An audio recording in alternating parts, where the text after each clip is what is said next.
Hello students, welcome back to my YouTube channel Sabki Pathshala. मैं हूं सुनील ढांडा। ये कुछ क्वेश्चंस की क्वेरीज आई है मेरे पास, आज मैं इनको डिस्कस करूंगा।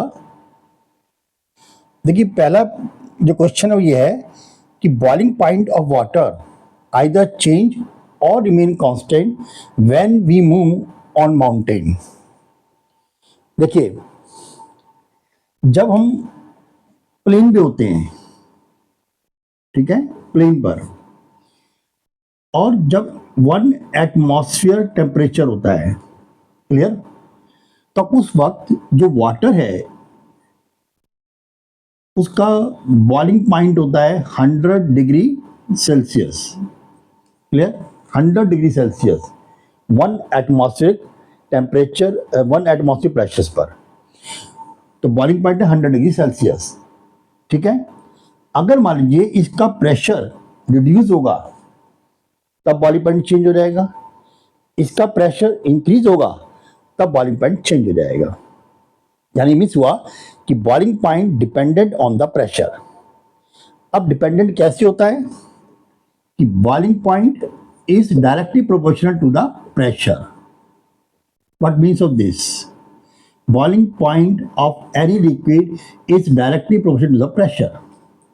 यानी pressure increased, boiling point increased, pressure decreased, boiling point decreased, directly proportional. क्योंकि डायरेक्टली प्रोपोर्शनल में क्या होता है, अगर एक क्वांटिटी बढ़ती है तो दूसरी बढ़ेगी साथ साथ साइमल्टेनियसली, और अगर घटती है तो दूसरी भी घट जाएगी। सो मीन्स हुआ, अगर प्रेशर इंक्रीज होगा तो बॉइलिंग पॉइंट इंक्रीज हो जाएगा, प्रेशर डिक्रीज होगा, बॉइलिंग पॉइंट डिक्रीज हो जाएगा। अब जब हाइट पे चलते हैं, ठीक है, suppose then we move from the plain to the mountain. जैसे जैसे हाइट पे चलेंगे वैसे वैसे प्रेशर जो है, एयर प्रेशर, वो कम हो जाता है। अब मैंने कहा कि बॉइलिंग पॉइंट जो है directly proportional to the pressure. It means हुआ कि जब प्रेशर रिड्यूस होगा, कम होगा, तो बॉइलिंग पॉइंट भी कम हो जाएगा। ठीक है, तो अगर हम माउंटेन में जाते हैं तो बॉइलिंग पॉइंट जो वाटर का है वो कम हो जाएगा, लेस हो जाएगा। ठीक है, वो सेम नहीं रहेगा। तो नो आंसर आया कि सेम नहीं रहेगा। क्या होगा, उसका इफेक्ट होगा, उसका इफेक्ट होगा लेस हो जाएगा, कम हो जाएगा, रिड्यूस हो जाएगा। एग्जाम्पल जैसे कुछ एक्सपेरिमेंट्स हुए हैं, कुछ मान लो, जैसे कि माउंट एवरेस्ट, ठीक है, माउंट एवरेस्ट पर जो एक्सपेरिमेंट ये हुआ कि वहां पर जो एटमॉस्फेरिक प्रेशर है वो काफी कम है, लोगों को वहां सफोकेशन भी होती है, सांस सही से नहीं ले पाते हैं वो। वहां पर अगर मान लीजिए मैं, उसका जो बॉइलिंग पॉइंट है पहले समझ लीजिए वो 70 डिग्री सेल्सियस है, क्लियर, बजाय 100 के। अब जिसको हम 100 डिग्री सेल्सियस हीट देंगे तब बॉयल होगा, वहां 70 पर ही बॉयल हो जाएगा, यानी इसको कम हीट मिलेगी तभी बॉयल हो जाएगा। अब यहां पर अगर हम राजमा बनाएं, क्या बनाएं, राजमा या चने, और राजमा और चने बनाए हम कहा प्लेन में, तो प्लेन में अगर राजमा को बनाने में अगर मान लीजिए 1 आवर लगता है, तो यहां बनाने में कम से कम भी 1.5 आवर लग जाएगा, मोर ज्यादा भी हो सकता है। रीजन क्या है, यहां प्रेशर ज्यादा है, बॉइलिंग पॉइंट भी ज्यादा है, 100 डिग्री पे तो बॉयल होगा वाटर, वहां वाटर पहले ही बॉयल हो जाएगा 100 से पहले ही 70 डिग्री पर, इसलिए वहां पर और ज्यादा एनर्जी की और बहुत टाइम की एनर्जी के लिए रिक्वायरमेंट होगी।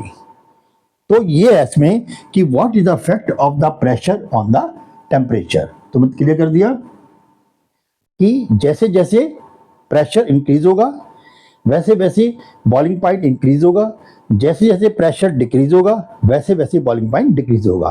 क्योंकि हम जब चलते हैं हाइट पर तो प्रेशर जो है वो रिड्यूस हो जाता है, कम हो जाता है, तो वहाँ का बॉइलिंग पॉइंट जो है वो भी क्या होगा, कम हो जाएगा। क्लियर, तो फर्स्ट क्वेश्चन का आपका आंसर हो गया। अब सेकंड पर आइए आप, क्वेश्चन नंबर सेकंड। सेकंड है,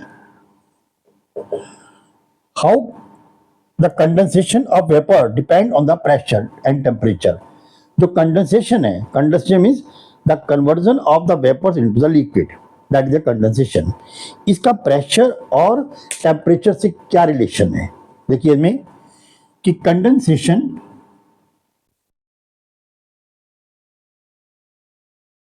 is directly proportional to the pressure but inversely proportional to the temperature.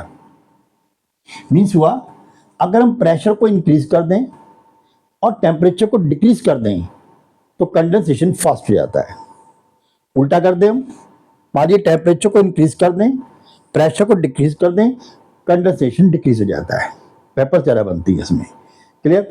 तो condensation is directly proportional to the pressure but inversely proportional to temperature. अगर मान लीजिए मैं किसी गैस को वह हाई प्रेशर पर और लो टेम्परेचर पर उसको जो है मैं हाई प्रेशर दूं, लो टेम्परेचर दूं, तो बहुत जल्दी जो है वो जो गैसेस फॉर्म में है वो कन्वर्ट हो जाएगा इसमें लिक्विड फॉर्म के अंदर, ड्रॉपलेट्स की फॉर्म के अंदर। एग्जाम्पल देता हूँ, suppose carbon dioxide. Carbon dioxide क्या है? गैस है। अगर मैं कार्बन डाइऑक्साइड को एक कंटेनर में लेकर के उस पर हाई प्रेशर दूं, ठीक है, और टेम्परेचर लो कर दूं, कैसे? इसके चारों तरफ जो है मैं क्या करूंगा, एक बर्फ के पीस रख दूंगा। अब बर्फ के पीस रखने से क्या है, उसका टेम्परेचर अंदर लो हो जाएगा। तो टेम्परेचर लो हो जाए और प्रेशर हाई हो जाए, so now carbon dioxide when not convert into liquid, it directly convert the solid. ये सॉलिड में कन्वर्ट हो जाएगा, कार्बन डाइऑक्साइड जो है वो सॉलिड में कन्वर्ट हो जाएगी और just looking like a ice, बिल्कुल दिखाई देगा जैसे आइस हो, बर्फ हो। क्लियर? इसे कहते हैं ड्राई आइस। क्या बोले इसको हम? ड्राई आइस, या इसको जो है हम ड्राई कोल्ड भी बोलते हैं। Dry cold, DRIKOLD, cold, dry cold. तो ये क्या है? Carbon dioxide directly convert that into the dry ice यानी solid without then intermediate state of the liquid. और ये कब आता है? जब सब्लिमेट होता है, जब कोई भी सब्सटेंस है वो सब्लिमेट होता है, कोई प्रोसेस सब्लिमेशन का है।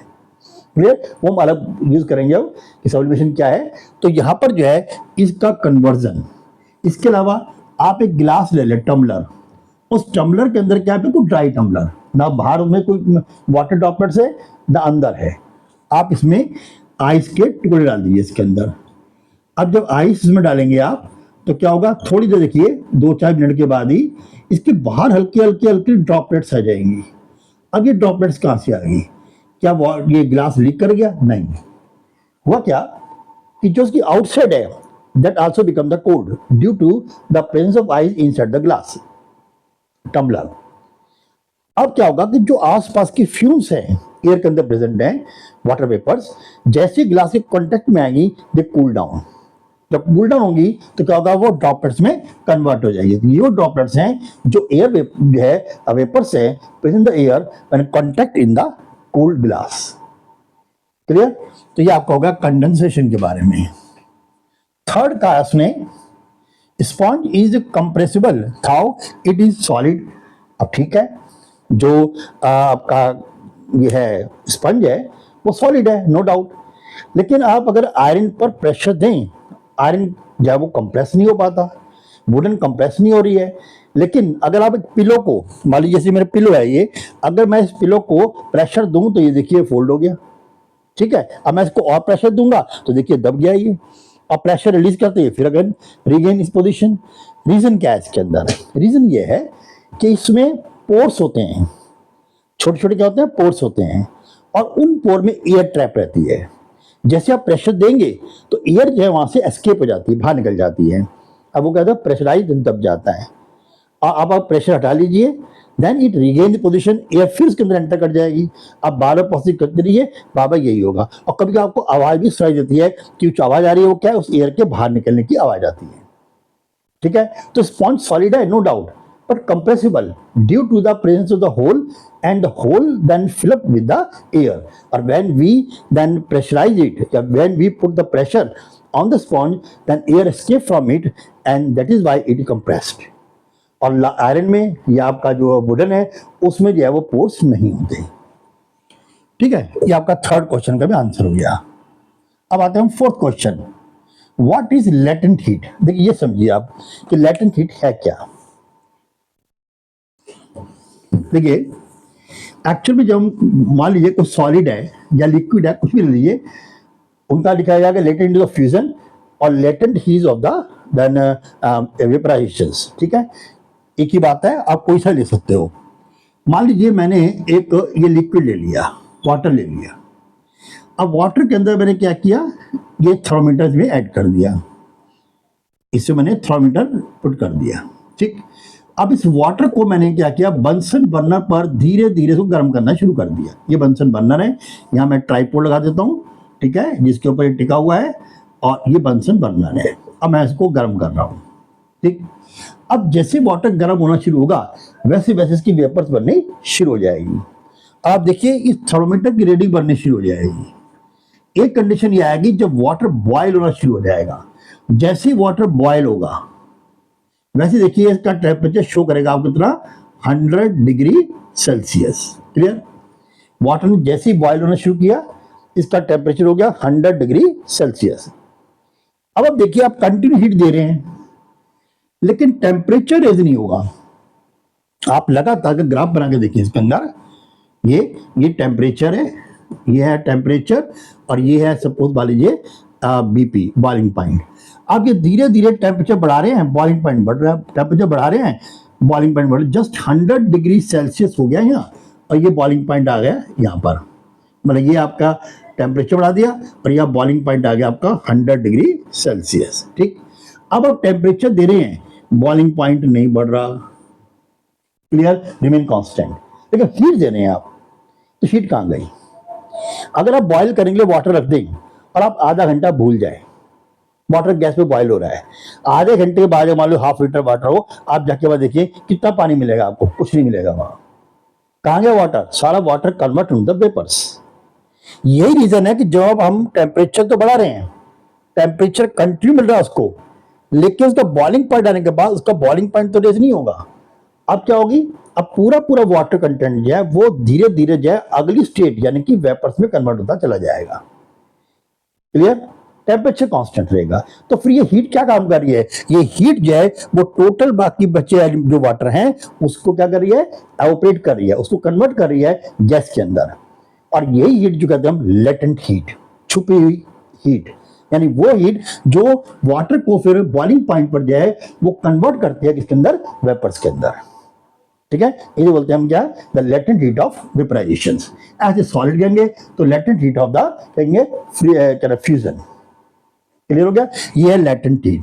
तो लेटेंट हीट जो है that heat which convert the substance into the another state then at their boiling or melting point. melting point होगा तो melting point पर, boiling point है तो boiling point पर। अब नेक्स्ट चलते हैं हम, define the 3 scales for the measurement of the temperature। ठीक है, 3 स्केल कौन कौन से हैं? 3 स्केल्स में कौन कौन से हैं? अब आप इसे देखिए। 1 is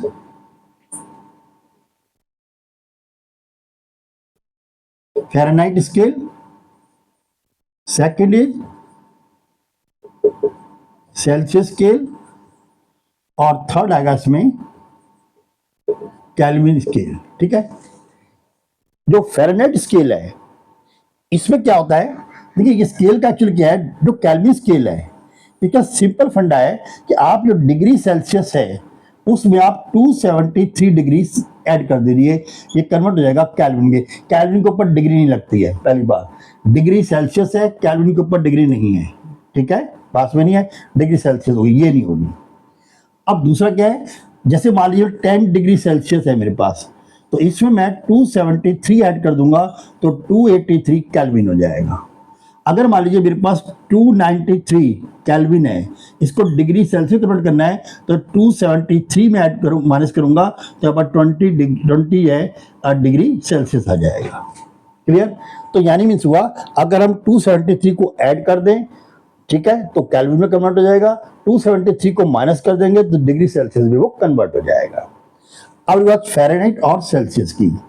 जो फ़ारेनहाइट है उनमें क्या होता है, फॉर्मूला होता है इसमें, that Fahrenheit degree equal to होगा आपके पास 9/5 of degree Kelvin plus 32 degree Celsius plus 32। यानी मतलब ये हुआ, अगर सपोज मान लीजिए मेरे पास जो है वो 45 है, सपोज मैं क्या 45 क्या है डिग्री सेल्सियस, तो 9/5 इंटू 45 प्लस 32, अब ये कन्वर्ट होगा फ़ारेनहाइट में। मेरे पास है 45 डिग्री सेल्सियस कन्वर्ट करना फ़ारेनहाइट के अंदर, तो मैं क्या करूँगा इसमें 9/5 इंटू 45 प्लस 32। अब 5 से कैंसिल करिए, 5 9 जा 45, 9 9 जा 81 प्लस 32 कितना आ गया, 2 और 1 3 11, इतना आ गया हमारे पास क्या, डिग्री फ़ारेनहाइट, 2 और 1 3 311। क्लियर। अगर मुझे जो है वो कन्वर्ट करना है डिग्री सेल्सियस या फ़ारेनहाइट को, तो क्या करूंगा मैं, डिग्री सेल्सियस के लिए सिंपल सा है कि आप फ़ारेनहाइट के अंदर पहले इसको ले आइए, इधर कितना होगा -32। अब इस -32 को इसके उल्टे से डिवाइड कर दीजिए आप, कितना 5.9, than equal two degree Celsius. Mathematically है, पहले आप इसको सब्ट्रैक्ट कर लीजिए, इसके उल्टे से इसको डिवाइड कर दीजिए, you can get be the degree Celsius. Clear. Okay, तो नाउ अब आपके पास लास्ट पॉइंट आ रहा है इसमें, वो है प्लाज्मा स्टेट। वैसे देखो प्लाज्मा स्टेट आपके कोर्स में नहीं है, फिर भी क्वेश्चन पुटअप किया बता रहा हूं आपको मैं। प्लाज्मा स्टेट जो है वो एक फोर्थ स्टेट है, क्योंकि ये किसी भी आउट ऑफ 3 स्टेट में फिट नहीं बैठती है। जब साइंटिस्ट की डिस्कवरी की तो की थी सन स्टार से। क्लियर। प्लाज्मा स्टेट क्या है, that it is the highly ionizing gases state, highly ionizing gases state. ठीक है। अब ये हाईली आयोनाइज्ड गैसेस स्टेट है, तो इसके लिए मॉलिक्यूल्स है, पार्टिकल्स इसके हैं, then they have the super energetic and super excited, इसलिए वो कहीं भी इनमें से फिट नहीं बैठते हैं, ये सिर्फ सन स्टार मिलते हैं। क्लियर। और सन स्टार जो ग्लो करता है वो इसके हीटअप होने पर ग्लो करता है, that is the plasma state. Okay, तो मैंने आपका ये क्वेश्चन सब पुटअप कर लिया, ये आपने आंसर दे दिए ये। अब मैं इसके आंसर नहीं लूँगा, क्वेश्चन नहीं लूँगा आगे, अब मैं नेक्स्ट पार्ट स्टार्ट करूँगा आगे से। ओके, थैंक्स बेटा।